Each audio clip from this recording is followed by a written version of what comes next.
July 27, 1942, North African desert. The North African night was a black veil, pierced only by the faint glow of stars over the Sahara. A column of 18 Willys jeeps snaked through the treacherous dunes, 230 miles northwest of Cairo, deep behind enemy lines.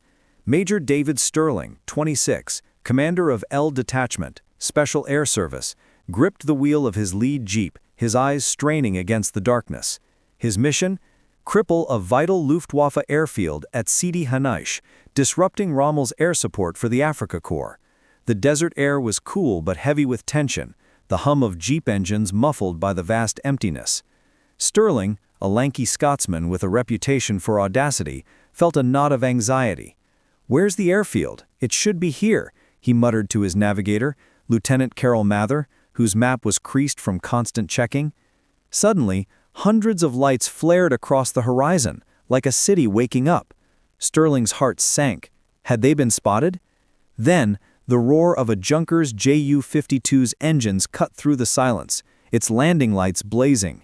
The airfield wasn't alerted, it was active, a German transport plane touching down right on their target. On Stirling's left rode SAS legends, Captain Paddy Mayne, a burly Irishman with a boxer's intensity, who grinned and said, "Ah, she's a beautiful sight, sir," and Mather, cool under pressure.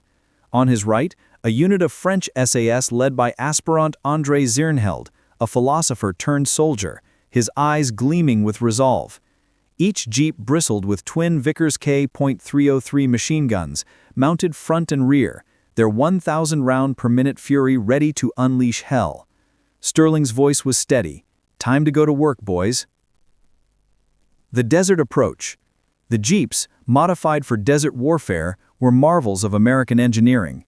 60-horsepower Willys MBs, stripped for speed, capable of 65 miles per hour on sand.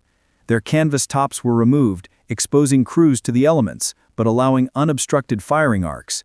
Each carried 100 gallons of fuel, 20 gallons of water, and 3,000 rounds of .303 ammunition, half tracer, half incendiary. Stirling's men, 60 in total, were a mix of British and French commandos, trained in sabotage and survival, their faces blackened with camouflage paint. The desert was a merciless foe.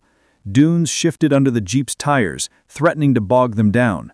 Rocks loomed in the dark, forcing constant course corrections. Stirling, a visionary who'd founded the SAS to strike where conventional forces couldn't, knew the stakes. Rommel's Panzer Army Africa relied on airfields like Sidi Haneish to supply and support their push toward Al Alamein. Destroying it could tip the balance for Montgomery's 8th Army. As they crested a dune, 800 meters from the airfield, the jeeps formed a precise line, Stirling's vehicle at the center, flanked by Mayne, Mather, and Zirnheld. The Ju-52's landing lights illuminated rows of parked aircraft, Stuka dive bombers, Bf-109 fighters, Ju-88 bombers, Bf-110 night fighters, the Luftwaffe's pride, vulnerable on the tarmac. Stirling's heart quickened. "Who dares, wins," he whispered, the SAS motto, then shouted, "Now!" The wall of fire. The jeeps surged forward, engines roaring, kicking up clouds of sand. At 600 meters, a single Vickers K fired, a tentative burst, like a match struck in the dark. Then, chaos erupted.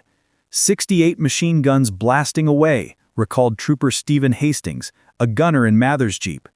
The Vickers Ks, fed with 97-round drum magazines, unleashed 34,000 rounds per minute across the airfield.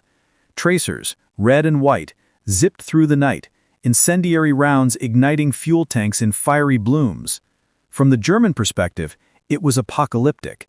A wall of fire and noise descended, shredding aircraft into scrap. Stukas exploded, their dive brakes torn apart. Bf-109s crumpled, wings shearing off.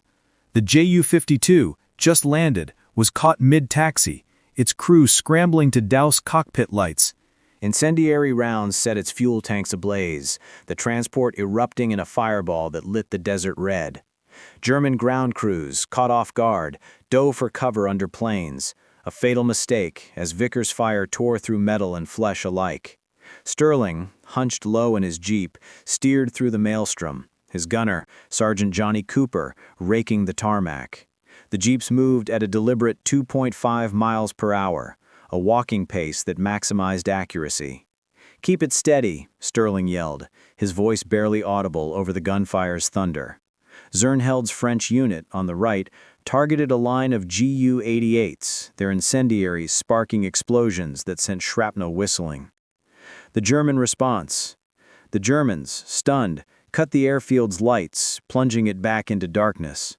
Stirling's men ceased fire, conserving ammo. He raised his flare gun and fired a green flare, its eerie glow illuminating the wreckage. "Forward!" he bellowed. The jeeps rolled onto the runway in two columns, 4.5 meters apart, forming a deadly arrowhead with Stirling at the tip. They resumed firing, shredding parked aircraft, Ju-52s, Bf-110s, more Stukas, until the airfield was a bonfire of twisted metal. But the pause gave the Germans a moment to regroup. A few defenders, led by Lieutenant Hans Müller, sprinted to a 20mm Breda anti-aircraft gun and portable 81mm mortars. Müller shouted, "If we don't stop them, all is lost." A mortar round whistled overhead, exploding between the jeeps, nearly hitting Zernheld's vehicle. Shrapnel pinged off metal, and the Breda gun opened up, its rounds whizzing over the SAS's heads. Trooper John Robson, manning a Vickers and Mather's jeep, slumped, a 20mm round tearing through his chest. "Get that gun!" Stirling yelled to Cooper. As Cooper swung his Vickers toward the Breda, a shell smashed through Stirling's jeep, missing his knees by inches and shredding the engine. The vehicle ground to a halt. "Why won't it go?" Stirling roared. Cooper, blood on his face from flying glass, shouted, "We haven't got an engine!" Another jeep, Mather's, swerved alongside.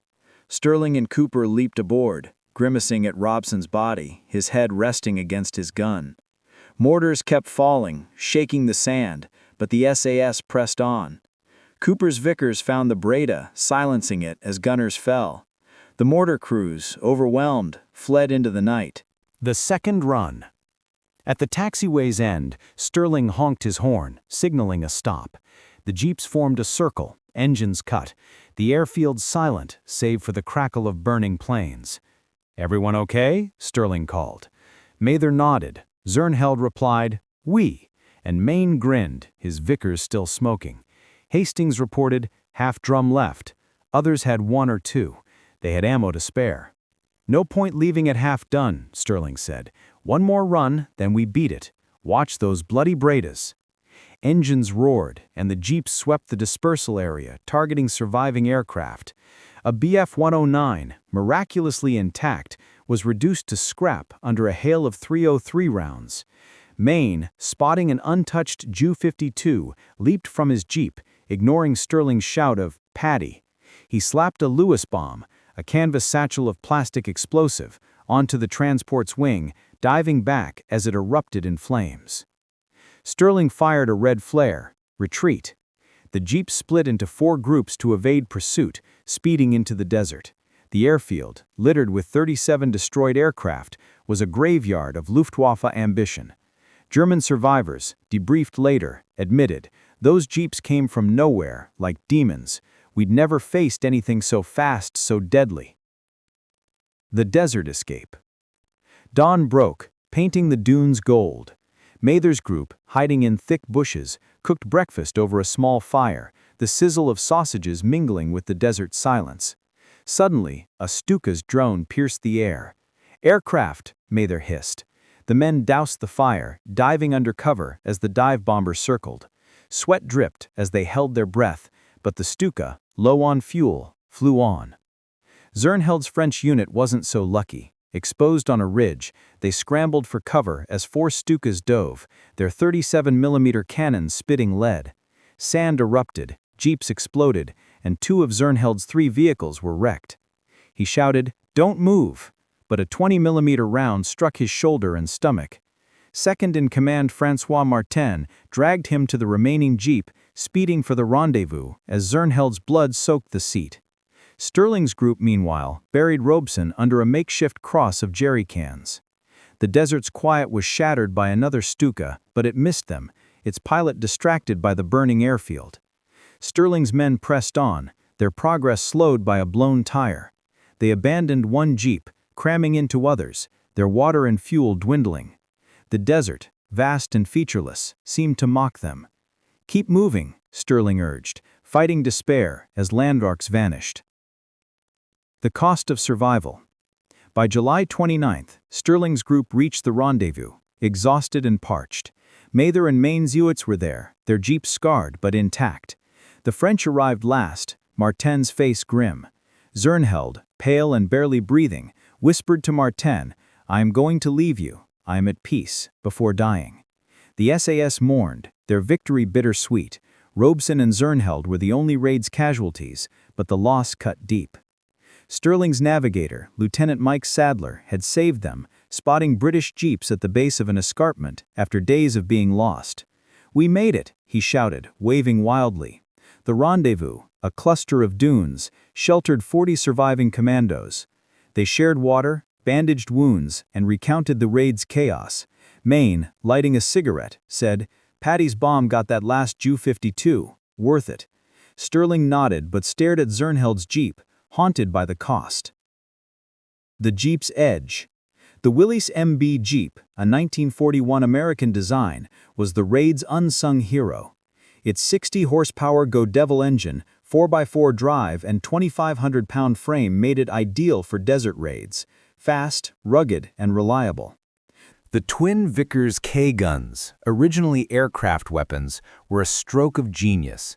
1,000 RPM each, fed by drum magazines, they turned jeeps into mobile gun platforms. Their tracer and incendiary rounds created a psychological terror. As German survivors later recalled, the fire was relentless, like a storm we couldn't escape. Stirling's tactics, refined through 1941 raids, maximized the jeep's strengths. Hit fast, strike hard, vanish. The SAS's training, night navigation, sabotage, and endurance made them ghosts in the desert. The raid destroyed 37 aircraft, a blow to Rommel's air cover, easing pressure on El Alamein. Post-war, Luftwaffe officers admitted the jeep's speed and firepower were unmatched. No Panzer could move like that. It was a new kind of war. The North African Theater. The North African campaign was a brutal chess game. Rommel's Africa Corps, with 200,000 men and 1,000 tanks, pushed towards Suez. The Luftwaffe's airfields, like Sidi Haneish, supplied fuel and bombs to keep panzers rolling. The SAS, formed in 1941 by Stirling, was Britain's answer. Small, elite units striking deep behind lines. By 1942, they'd destroyed 200 aircraft, their jeeps outrunning German patrols. The Sidi Haneish raid was a pinnacle. Montgomery's victory at El Alamein in November 1942 owed much to SAS disruptions, which starved Rommel of air support. But the desert exacted a toll. Heat stroke, thirst, and ambushes claimed 30% of SAS operatives by 1943. Stirling, captured in 1943, never saw the war's end, but left a legacy that shaped special forces worldwide. The human toll. At the rendezvous, the SAS grieved. Zirnhold, a poet whose paratrooper's prayer later became French airborne doctrine, was mourned as a brother. Martin, sorting his belongings, found the poem. "Give me, my God, what you have left." Robson's grave, marked by cans, haunted Stirling, who wrote, "Every loss is a failure of command." Maine, hardened by war, hid his pain but drank heavily that night.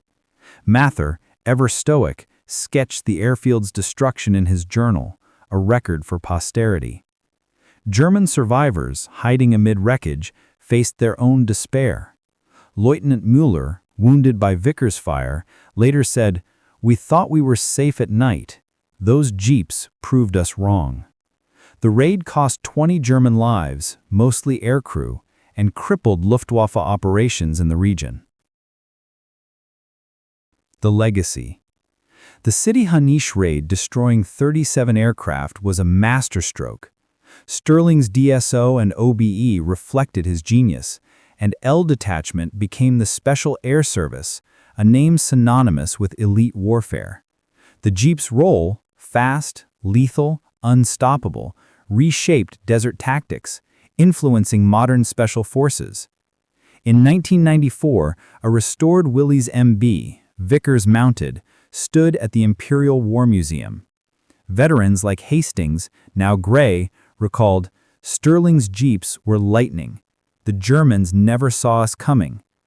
The raid's success, costing 2 lives but saving thousands by weakening Rommel, proved the SAS motto, "Who dares, wins." The Desert Night of July 1942 showed war's brutal calculus. Audacity and innovation could triumph over numbers. The SAS's jeeps, a blur of fire and steel, left the Luftwaffe reeling, their survivors awestruck by a new kind of warfare that changed history.